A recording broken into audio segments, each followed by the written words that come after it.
We see his face everywhere, right? On our money, carved into a mountain. Abraham Lincoln. He's this legend. But the man was forged not in marble, but in fire. His life was just one relentless hardship after another, and that's what gave birth to the kind of wisdom that could save a nation. So the real question is, how do you turn that much pain into that much power? Let's try to uncover the real man behind the monument. This quote, it gets right to the heart of Lincoln's whole philosophy, and it came straight from his own experience. What he's really saying is, look, everyone faces hardship. That's a given. But power? Power is different. Power is a choice, and it reveals everything about you. Honestly, his life is maybe the greatest case study of this idea you could ever find. So let's ask the question he's basically asking us. What does it take to forge a character that's strong enough to handle the ultimate test, the test of power? So, if we really want to find the roots of his character, we have to go way back. All the way to the beginning. Back to a world of dirt floors and just an endless struggle. This isn't just some boring backstory, This is the furnace. This is where the man was actually forged. All right, so his story starts back in 1809 in a tiny one-room log cabin. And you gotta forget that romantic image we all have. This was a life of just grinding poverty. Seriously, his family was always like one step away from starving. From the moment he was born, the only goal was to survive. And then, the first real tragedy hits. He was only 9 years old when he watched his mother, Nancy, die.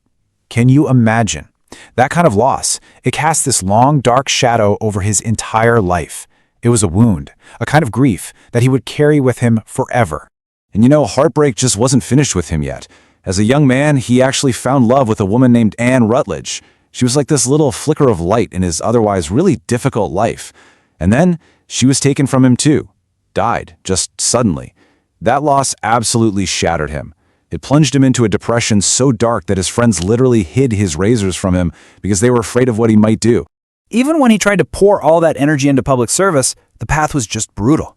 He ran for the state legislature, he was really driven to fight against the injustice of slavery, and he just got completely defeated. It was a pattern, It just kept happening. Failure after failure after failure. But this quote just brilliantly shows you his mindset.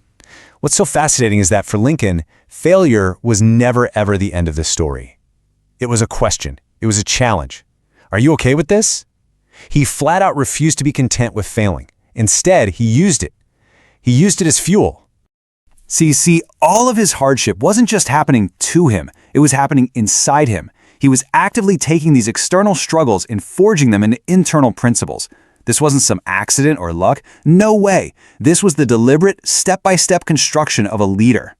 This quote right here, that's basically became his mantra, his whole philosophy. He saw opportunity not as something you just sit around and wait for, but as something you actively prepare for. So he poured every ounce of energy he had into getting ready, just trusting that someday his chance would come. And the lengths he went to, they were just extraordinary. With almost no formal schooling, he taught himself everything just by borrowing any book he could get his hands on. He taught himself law, studying late into the night by candlelight. There's even this incredible story of him swimming across a freezing, ice-choked river just to borrow law books from a retired judge. Come on, that is the definition of resolve. This is so simple, but it tells you everything you need to know about his integrity. As a lawyer, he got this reputation for being incredibly honest. They say he never ever took a case he believed was false, and a lot of the time, he wouldn't even charge his poor clients. His moral compass, that was his religion. Simple as that. And this right here, this might be the most important insight he gives us. All that pain, all the loss, all the failure, for him, that wasn't about shaping his reputation, what he calls the shadow. No, it was about growing the tree. It was all about forging the real thing. A character so strong, so deeply rooted, that it could withstand absolutely any storm.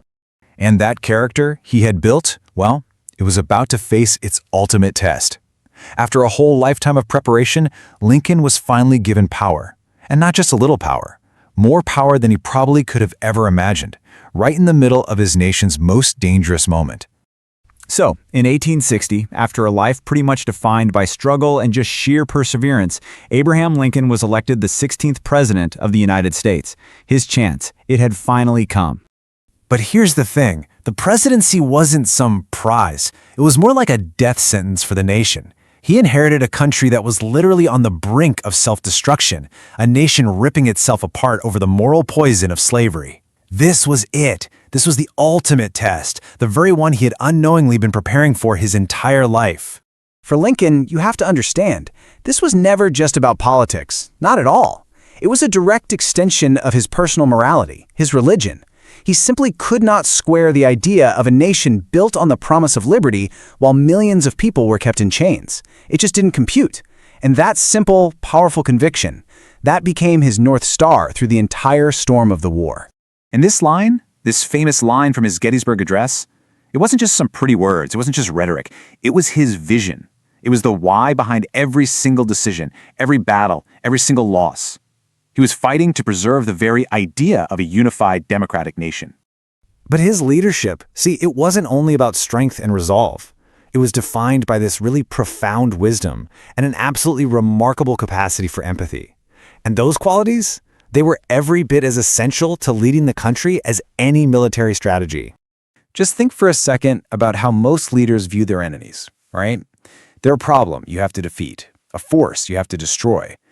But Lincoln, forged by a lifetime of understanding human struggle, well, he had a radically different perspective on the whole thing.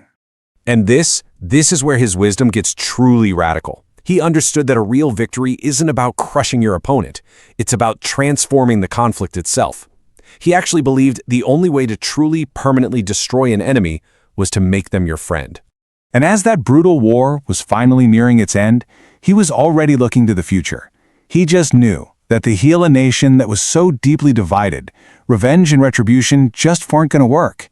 The only path forward had to be one of reconciliation and mercy, not some strict, punishing justice. Of course, Lincoln's presidency was tragically cut short. But the wisdom he cultivated through a whole lifetime of suffering, man, that has echoed down through the generations.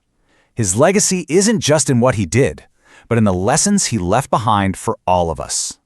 And he lived this truth completely. His time was short, for sure, but the life that was packed into those years, all the struggle, the growth, the leadership, the wisdom, it literally changed the course of history, and it still inspires us today.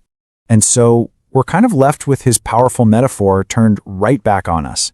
In our own lives, with our own challenges and our own tests, what are we building? Are we building the shadow of a reputation, something that just shifts with the light? Or are we building the solid, real thing, the tree of our character?